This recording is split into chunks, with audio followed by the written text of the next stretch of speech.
안녕하세요. 한 주간 잘 지내셨나요? 오늘은 저랑 이상스쿨에서 뜨거운 반응을 보였던 3가지 이슈에 대해 이야기해보려 합니다. 그럼 이상스쿨의 탑3 지금 만나보겠습니다.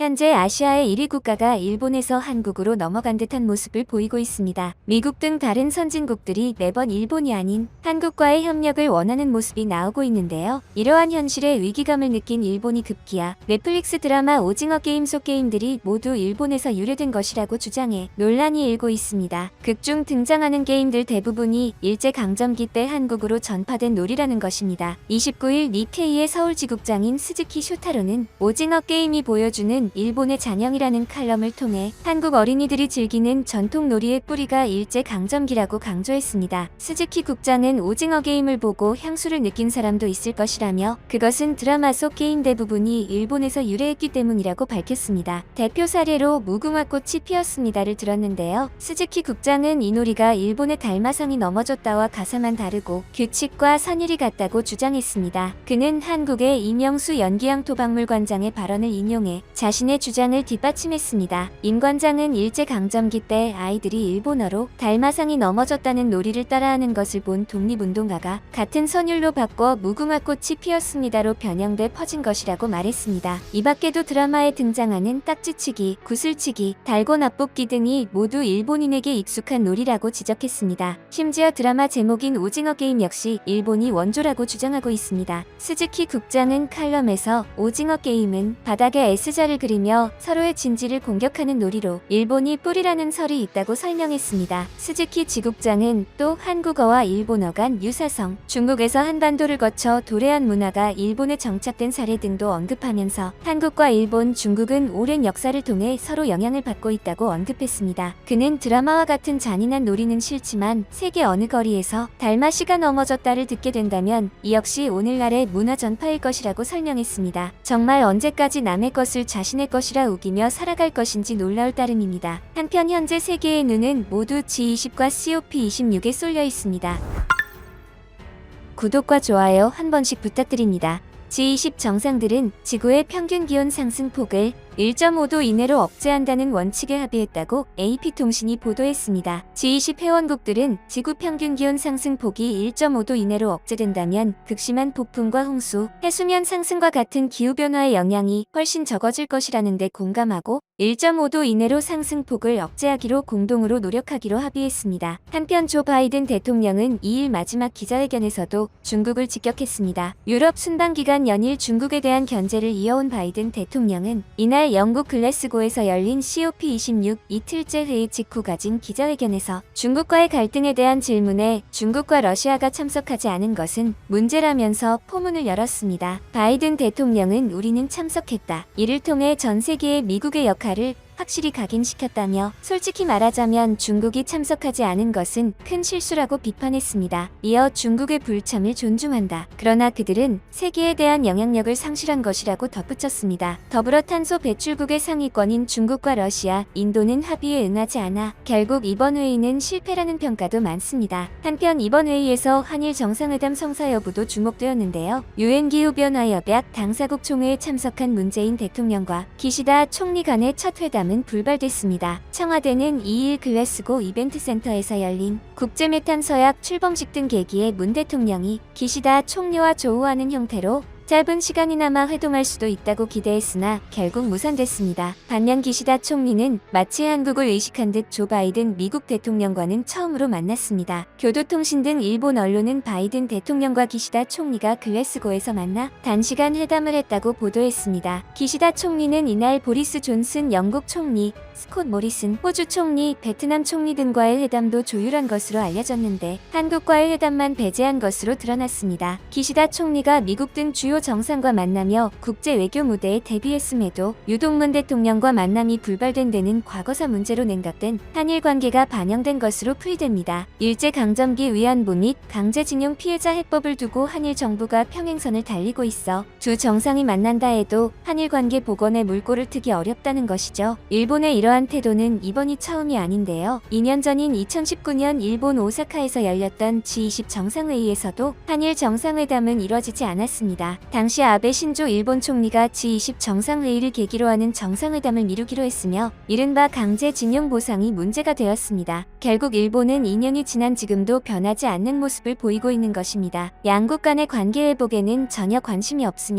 연일 독도 문제, 위안부 문제, 심지어 오징어 게임 속 놀이가 원래 일본 것이라는 등 억지 주장만 연일 거듭하고 있습니다. 특히 기시다 총리가 이번 한일 정상회담을 거부한 데에는 다른 이유가 더 있다는 게 전문가들의 지적인데요. COP26 총회 전 문재인 대통령은 교황과 면담을 가졌는데 자신들이 아닌 한국과 면담을 가진 것에 대한 불편한 기색을 보인다는 것입니다. 일본이 한국과 교황과의 면담을 불편해하는 데는 이유가 있어 보입니다. 한편 문재인 대통령과 프란치스코 교황 간 면담에 대해 교황의 한반도 평화, 방북에 대한 의지를 여실히 보여줬다고 평가했습니다. 더불어 세계 정상들이 모두 다 교황과의 면담을 요청했는데 단 3개 나라 정상과만 단독 면담을 했다며 한국, 미국, 인도인 점에서 일본이 더욱 불편함을 나타냈다는 것입니다. 또한 문 대통령과 같은 날 조 바이든 미국 대통령이 교황과 만난 것에 대해 교황을 중심으로 양국의 관심사인 한반도 평화 문제가 다뤄지면서 직접 정상회담은 아니지만 간접 정상회담의 효과를 가졌을 것이라고 전문가들은 평가했습니다. 교황과의 면담에 이어 로마 산티냐시오 성당에 등장한 한반도 조형물 속 독도가 화제가 되고 있습니다. 로마 산티냐시오 성당에는 철조망, 평화가 되다라는 전시회가 열렸습니다. 전시회에는 136개의 십자가를 활용해 한반도를 형상화한 설치 작품이 전시됐습니다. 이 십자가는 비무장지대의 녹슨 철조망으로 만들어졌습니다. 또 136개라는 숫자는 한국 전쟁 이후 68년 동안 남과 북이 떨어져 겪은 분단의 고통이 하나로 합쳐져 평화를 이룬다는 뜻을 가졌습니다. 다수 매체들은 이 조형물 오른쪽에 있는 2개의 십자가에 주목했습니다. 이 중 하나는 울릉도를, 다른 하나는 독도를 형상화한 것인데요. 이를 본 네티즌들은 로마에서 독도를 보니 감회가 새롭다. 이번 조형물은 의미도 좋고 멋도 있는 것 같다 등의 반응을 보였습니다. 한편 외신들은 이 모습을 보고 교황과 이탈리아가 독도는 한국 땅이라는 것을 인정하는 계기라고 밝혔습니다. 이에 일본은 불편함을 감추지 못하고 있습니다. 이러한 전 세계적으로 모든 나라들이 일본이 아닌 한국을 챙기자 일본도 조금이나마 경로를 바꾼 것으로 보이는 행보가 나왔습니다. 바로 일본 전문가가 일본 정부는 한국의 TPP 가입을 환영한다는 입장이라고 주장한 것인데요. 기무라 후쿠나리 게이오대 경제학부 교수는 29일 일본 포린프레스 센터 주최 브리핑에서 한국의 TPP의 가입에 대한 일본 정부 입장을 묻는 말에 한일 간의 여러 가지 정치적 어려움이 있지만 TPP, 자유무역협정 FTA에서는 한일이 확실히 협력해야 한다는 생각이라며 한국이 가입하면 환영이라고 말했습니다. 기무라 교수는 한국의 TPP 가입에 장벽이 있는지에 대해선 한국은 미국과 FTA 협정이 있고 이유화도 있어서 가입 조건을 충족할 수 있다고 본다며 영국처럼 신속하게 진행될 수 있으리라 생각한다라고 했습니다. 영국은 지난 2월 1일 TPP 가입 신청 후 6월 2일 가입 절차 개시를 승인받아 지난달부터 정식 교섭에 들어갔습니다. TPP 의장국이 일본이냐 아니냐에 따라 한국 가입에 차이가 발생할지에 대해선 타이밍적으로 가입 신청을 해도 의장국 임기가 올해로 만료되므로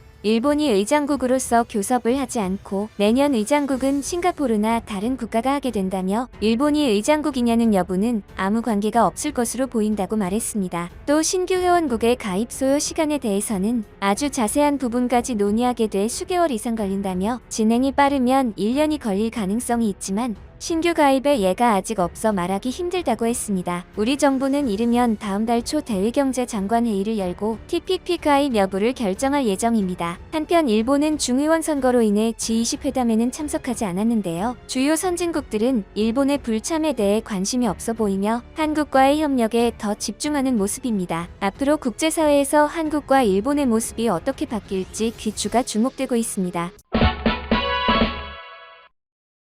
전 세계 1억 1,100만 가구가 한국 창작자들이 만든 드라마 오징어 게임을 시청한 것으로 집계됐다고 13일 넷플릭스가 밝혔습니다. 지난 9월 17일 넷플릭스에서 첫 선을 보인 이후 오징어 게임은 한국은 물론 브라질, 프랑스, 인도, 터키 등 여러 문화와 언어를 향유하는 전 세계 넷플릭스 회원들에게 큰 사랑을 받으며 총 94개국에서 넷플릭스 1위에 올랐습니다. 아울러 미국에서는 넷플릭스가 공개한 비영어권 시리즈 중 최초로 13일 기준 21일 연속 1위를 기록했습니다. 기록하고 있습니다. 김민영 넷플릭스 아시아 태평양 콘텐츠 총괄 VP는 넷플릭스가 한국에 투자하기 시작한 2015년 당시 넷플릭스의 목표는 아시아는 물론 전 세계의 한국 콘텐츠 팬들을 위한 세계적인 수준의 한국 콘텐츠를 선보이는 것이었다며 우리가 상상만 했던 꿈같은 일을 오징어 게임이 현실로 만들어줬다며 벅찬 소감을 전했습니다. 테드 서렌도스 넷플릭스 CEO는 미국에서 열린 코드 컨퍼런스 2021에 참석해 오징어 게임은 넷플릭스 비영어권 작품 중 가장 큰 작품이 될 것으로 보인다. 넷플릭스가 현재까지 선보인 모든 작품 중 가장 큰 작품이 될 가능성도 있다고 밝혔습니다. 지난 6일 오징어 게임의 배우들이 미국 MBC의 간판 토크쇼 더 투나잇 쇼 스타링 지미 펠런에 출연했으며 오징어 게임을 상징하는 이미지가 뉴욕 타임스퀘어의 중심에도 등장하는 등 세계적인 돌풍이 화제를 모으고 있습니다. 그런데 요즘 넷플릭스 1위보다 더 놀라운 사실이 등장하기 시작했는데요. 바로 오징어 게임의 구글 검색량이 역대급 영국 드라마 중 하나인 왕좌의 게임과 전 세계의 수많은 팬들을 보유한 마블의 어벤져스 시리즈와 어깨를 나란히 한다는 사실입니다. 아시다시피 앞서 두 작품은 남녀노소를 불문하고 시간이 지난 현재까지 엄청난 인기를 누리는 세계적인 대작인데요. 이런 대작들과 한국의 오징어 게임이 비교 대상이 되는 것 자체에 놀라움을 감추기 힘든 상황입니다. 한편 문화에서 빼놓을 수 없는 나라인 프랑스에서조차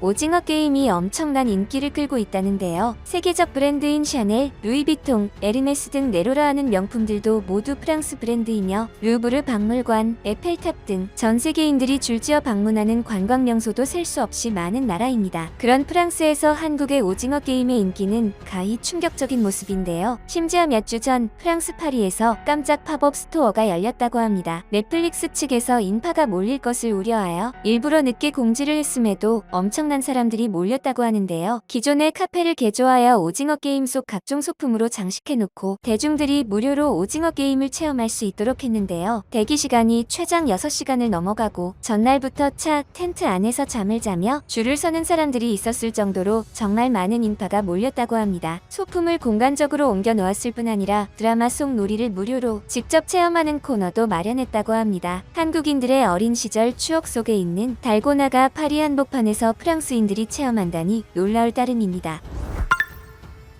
구독과 좋아요 한 번씩 부탁드립니다. 한편 프랑스는 현재 미국, 호주, 영국의 안보 동맹인 오커스와 갈등을 겪고 있는데요. 프랑스가 호주 대신 한국으로 눈을 돌릴 것이라고 말해 파장이 일고 있습니다. 장피에르 테보주 호주 대사는 인터뷰에서 어떻게 내가 아는 여러 사람이 면전에서 18개월 동안 거짓말을 할 수 있었는지 이해가 안 된다고 말했습니다. 테보주 호주 대사는 프랑스 외무부에서 인터뷰하면서 2016년 처음 계약할 때 호주는 핵잠수함을 거절하고 디젤을 선택했다고 꼬집었습니다. 그는 프랑스 같은 나라를 내치는 것은 신뢰할 수 있는 파트너와 다른 파트너가 있다는 메시지를 보내는 것과 같고 이는 적대감이 아니라 파트너십이 필요한 지역에서는 우려스러운 일이다라고 지적했습니다. 그는 그래서 프랑스는 지역의 다른 신뢰할 수 있는 파트너들에게 눈을 돌리고 있다면서 한국, 인도, 일본, 뉴질랜드를 거론했습니다. 테보 대사는 또 유럽연합의 인도 태평양 전략에 힘을 실어주는 것이 프랑스의 우선순위가 될 것이라고 말했습니다. 프랑스의 한국을 주목하는 이러한 행보는 바로 내년에 프랑스가 유럽연합의 의장국이 된다는 사실입니다.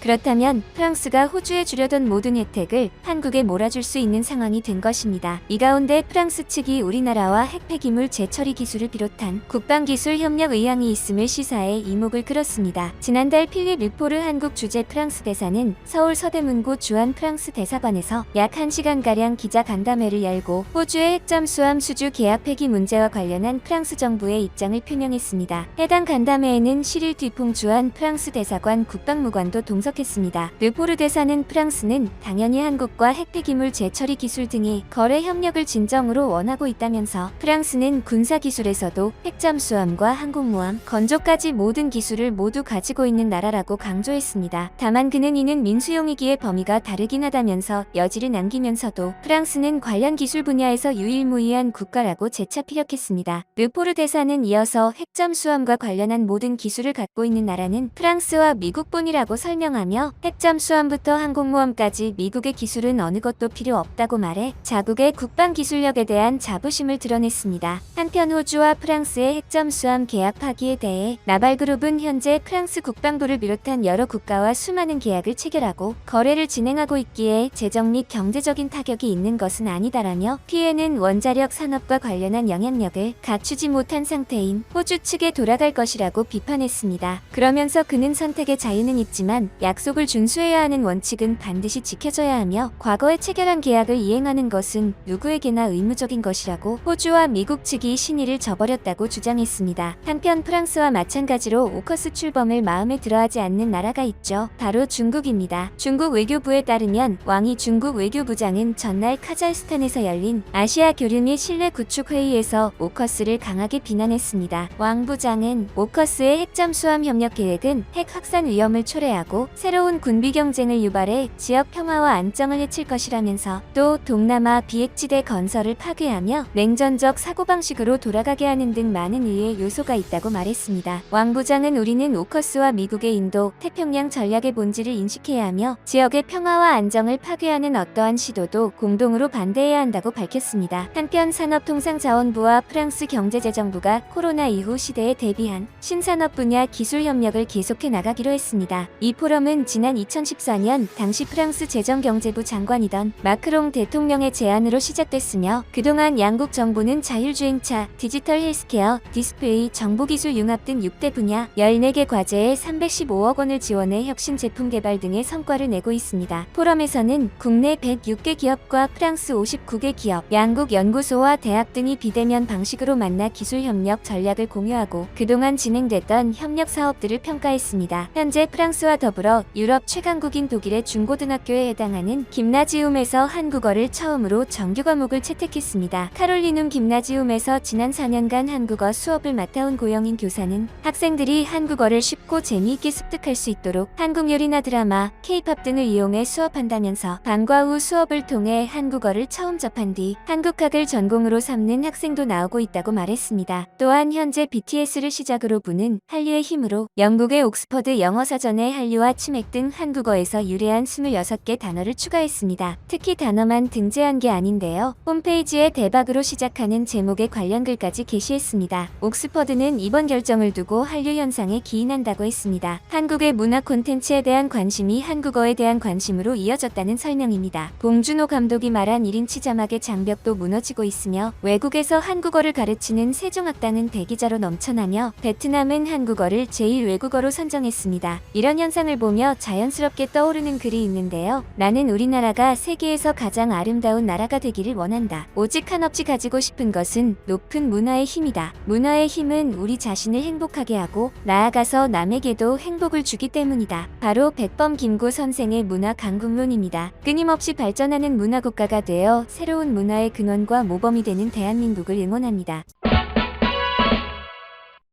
넷플릭스 오리지널 드라마 시리즈 오징어 게임의 세계적 돌풍에 외신도 주목하고 있습니다. 특히나 오징어 게임의 치솟는 인기에 영화 산업의 본고장인 미국 할리우드가 위협을 느끼고 있습니다. 넷플릭스 오리지널 시리즈 오징어 게임이 3개국을 제외한 모든 국가에서 1위에 오르면서 K-드라마의 새 역사를 쓰고 있습니다. 오징어 게임의 엄청난 인기로 K 콘텐츠가 넷플릭스를 키우는 상황이 되어버렸는데요. 그 인기를 증명하듯 배우들의 SNS 구독자 수가 폭발적으로 증가하고 영국 가디언 같은 권위지에서도 관련 보도가 나오고 있습니다. 넷플릭스 역사상 최고 흥행작 자리까지 넘보고 있는 가운데 비슷한 장르의 일본 드라마의 역주행까지 이끌어내는 등 영향력이 날로 커지고 있는데요. 넷플릭스 한국 오리지널 드라마 오징어 게임이 전 세계적으로 돌풍을 일으키자 해외 주요 매체들도 앞다퉈 열풍을 조명하고 있는 상황인데요. 지금부터 하나씩 살펴보겠습니다. 미국 CNN 방송은 정말 죽여준다라며 엄지를 치켜세웠고 뉴욕 포스트는 전 세계에 대혼란을 일으켰다라고 평했습니다. CNN 방송은 29일 오징어 게임은 무엇이고 왜 사로잡는가라는 제목의 기사에서 넷플릭스의 오징어 게임은 정말 죽여준다라며 극찬을 하였는데요. 이어 오징어 게임이 화제를 불러일으킨 일으킨다고 말하는 것은 절제된 표현이라며 오징어 게임 흥행이 한국 영화 기생충에서 드러났던 것과 매우 비슷한 현상이라고 평가했습니다. 미국의 언론 매체인 블룸버그 통신은 이 상황에 대해 다음과 같이 평가했는데요. 오징어 게임에서 볼 수 있듯 한국의 콘텐츠 생산 능력은 세계 엔터테인먼트 산업을 지배하고 있기에 할리우드에 필적하다. 한국의 콘텐츠가 미국 할리우드를 위협하고 있다. 라며 극찬을 아끼지 않았습니다. 글로벌 OTT 콘텐츠 순위 집계 사이트 플릭스 페트롤에 따르면 오징어 게임은 지난 29일 기준 전 세계 83개국 중 80개국에서 TV 프로그램 부문 1위를 기록했습니다. 1위를 하지 못한 나라는 단 3곳뿐인데요. 이것은 엄청난 기록입니다. 오징어 게임이 넷플릭스 작품 중 역대 최대 흥행작이 될 가능성은 날로 높아지고 있습니다. 테드 서렌도스 넷플릭스 공동 최고 경영 책임자 겸 최고 콘텐츠 책임자는 대부분의 국가에서 오징어 게임이 넷플릭스 오늘의 톱10 1위를 차지하고 있다. 넷플릭스가 현재까지 선보인 모든 작품 중 가장 큰 작품이 될 가능성도 있다. 라고 밝혔습니다. 오징어 게임을 만든 황동혁 감독은 지난 28일 화상 인터뷰를 통해 인기 비결에 대해 놀이가 모두 간단하고 다른 게임 장르와 다르게 서사가 더 자세해 참가자들에게 감정이입을 해서 몰입하게 되는 점이 전 세계인이 좋아하는 이유가 아닐까 생각해 본다라고 말했습니다. 이어 가장 한국적인 게 가장 세계적일 수 있다라는 말을 언급하며 봉준호 감독, 방탄소년단, 싸이 등을 예시로 들었죠. 외신도 오징어 게임과 기생충의 유사성에 주목하고 있는데요. 영국 가디언은 오징어 게임 전 세계를 휩쓸고 있는 지옥 같은 호러쇼라는 제목의 기사에서 오징어 게임이 기생충처럼 경제적 불평등이 심각한 한국을 배경으로 하고 있다고 분석했습니다. 현재 호주 내에선 틱톡 등 SNS를 통한 달고나 챌린지가 유행입니다. 달고나 챌린지는 직접 달고나를 만들어 모양을 낸 후 달고나를 깨트려보며 자신들이 오징어 게임에서 살아남을 수 있을지 스스로 도전하는 것이죠. 지난 29일 호주 데일리 메일은 어떻게 넷플릭스 드라마 오징어 게임은 호주인들에게 달고나를 만들게 영감을 주었나? 라는 제목의 기사를 보도했습니다. 해당 기사는 오징어 게임 3회에 등장하는 달고나 게임에서 영감을 받은 많은 호주인들이 자신의 부엌에서 달고나를 만들고 있는 모습을 전했다고 합니다. 미국의 비평 사이트 로튼 토마토에서도 전문가들이 작품의 참신함을 평가하는 신선도 지수에서 100%를 주었습니다. 오징어 게임은 넷플릭스 글로벌 랭킹에 1위에 올랐고 한국 드라마 최초 국내 서비스 1위를 차지했습니다. 오징어 게임에 미친 인기에 한국 주식에 관련 종목들까지 주가가 급등하고 있는 상황입니다. 버키 스튜디오는 오징어 게임의 주연 배우인 이정재의 소속사 지분을 보유하고 있습니다. 오징어 게임이 인기를 얻자 지난 3거래일 만에 90% 폭등하는 모습을 보여주었습니다. 세계의 금융 전문가들은 한국 컨텐츠의 경쟁력이 날로 높아지고 있어 한국 연예 산업의 주가가 향후 2에서 3년간 더욱 상승할 것으로 보고 있습니다. 오징어 게임이 한국 증시까지 영향을 미치면서 그 파워가 얼마나 큰지를 알 수 있는 부분입니다. 콘텐츠 업계는 넷플릭스의 과감한 투자로 K 콘텐츠가 성장하고 K 콘텐츠가 다시 넷플릭스를 키우는 상황이 된 것입니다. 윈윈 상황이 벌어지고 있는 것이죠. 사실 오징어 게임은 넷플릭스가 아니면 세상에 나올 수 없었는데요. 오징어 게임을 만든 황동혁 감독은 2009년 대본을 완성했을 당시 낯설고 잔인해서 상업성이 없다는 이유로 투자자들의 외면을 받아 서랍 속에 넣어뒀던 작품이라고 밝혔습니다. 하지만 오징어 게임의 진가를 알아본 넷플릭스는 오징어 게임의 흥행 가능성을 보고 200억 원을 과감히 투자했습니다. 사실 넷플릭스는 이번 오징어 게임 이전에도 한국 컨텐츠에 통 큰 액수를 투자해왔는데요. 그 예시로 넷플릭스 오리지널 드라마 킹덤이 6회당 제작비는 350억 원이었다고 합니다. 모두 한국 드라마 제작비 평균의 4에서 5배에 달하는 큰 액수입니다. 넷플릭스는 올해 초 한국 콘텐츠 산업에 1년간 5,500억 원의 대규모 투자를 공식화하겠다고 밝히며 한국 컨텐츠에 대한 믿음을 보여주었습니다. 넷플릭스가 한국에 이런 거금을 투자하는 데는 이유가 있는데요. 지난해 넷플릭스가 한국에서 벌어들이는 연 매출은 4,154억 5천만 원이었죠. 사실상 한국 시장에서 벌어들이는 매출 대부분을 한국 콘텐츠 시장에 재투자를 한 것이죠. 넷플릭스가 한국의 컨텐츠가 글로벌 시장에서 갖는 저력을 확인했다는 것입니다. 테드 사란도스 넷플릭스 최고 경영자는 지난 2월에 진행된 콘텐츠 로드쇼에서 장르와 포맷에 불문하고 한국 이야기꾼들에게 투자하겠다라고 밝혔습니다. 현재 오징어 게임은 넷플릭스 서비스가